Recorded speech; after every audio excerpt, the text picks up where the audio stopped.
Посрамни се средствата издвоени од владата во новата стратегија за чист воздух, сметаат граѓанските активисти. И досега институциите располагале со истите пари, но конкретни мерки за намалување на екстремното загадување нема.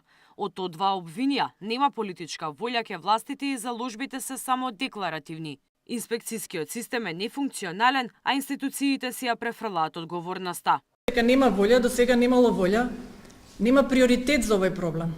Вчера беше донесено посебна програма како стратешки приоритет, меѓутоа она колку средства се одвоени, мислам дека е срамно.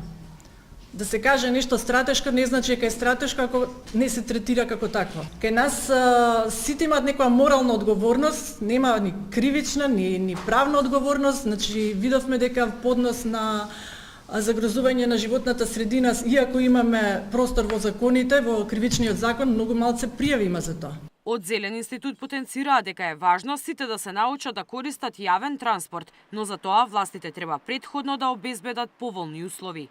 Доколку се користат еколошки горива, односно на тој начин се намали загадувањето, многу повеќе ќе влие отколку да се удари под джебот на најсиромашните. Мислам дека и претходно го кажав, тоа и налепниците не ги гледам баш како мерка која што многу ќе придонесе кон намалување на загадувањето.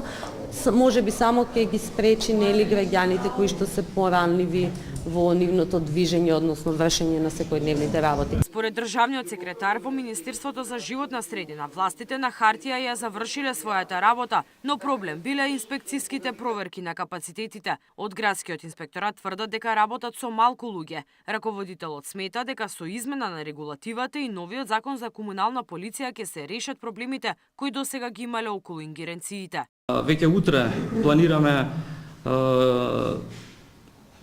не промоција, него еден вид презентација на беспилотно летало, каде што ќе биде скениран цел простор на Вардариште, каде што ќе имаме детални информации со колку отпад има на Вардариште, црните точки кај се што се. На конференцијата "Како да почист воздух во градовите", екоактивистите порачаа владата да ги земе во предвид препорачаните мерки за поитно решавање на загадувањето. Вчера пак владата презентираше посебна стратегија за чист воздух, за која се издвоени 1,5 милион евра, а за 2 години ветуваа дека еден од најголемите проблеми со загадувањето, грејењето на нафта и јаглен ќе биде минато. Со оваа стратегија уверуваат дека ќе се намали загадувањето до 50% во главниот град. Мирјана Давидовска, Сител телевизија.